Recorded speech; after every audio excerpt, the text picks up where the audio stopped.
let's talk about number one.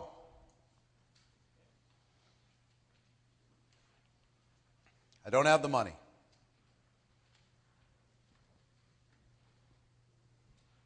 Best way I know is tell a story and ask a question. Tell a story, ask a question. Tell a story, ask a question. Tell a story, ask a question. To all of these, tell a story, ask a question. Okay? Adriana says, I just don't have the money right now. Look, Adriana, I understand. I get it. I didn't have, at the end of the month, I had too much month at the end of the money, no matter how much you're making. It's a struggle to pay the bills nowadays and, take care of everybody that needs taken care of and taking care of responsibilities, doing all that stuff. And when I looked at this, for me, I didn't know if it was responsible for me to scrape up another $500 or $1,000 in order to be able to start a business. But let me tell you what I realized, Adriana. I realized looking at my life, if I didn't change, nothing was going to change. If I didn't do something different, I was going to look at the next 5 years just like I looked at the last 5 years.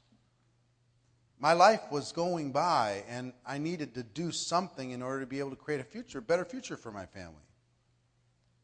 So you know what I did? I found a way.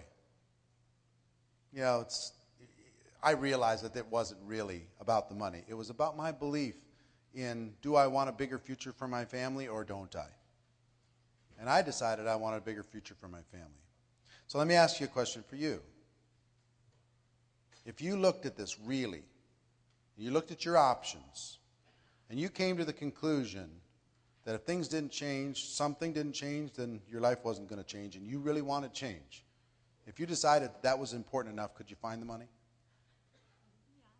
Yeah, I'm sure I could. Sure.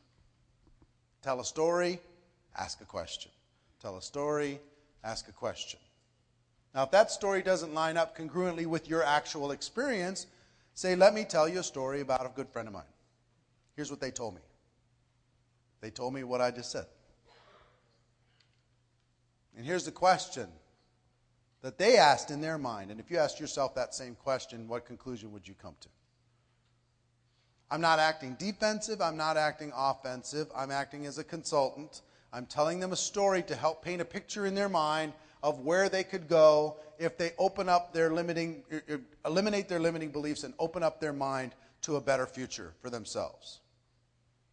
You could even, because what's the limiting belief if I don't have the money? I'm not sure if I can do this. You could put that into your story. What I really realized is I wasn't sure if I could do this. Because if I was sure I could do this, I could find the money. So I did a little bit of homework, and I asked some questions, and I talked to some other people, and I realized, you know what? I can do this, and I can. And so can you. And we can do it together.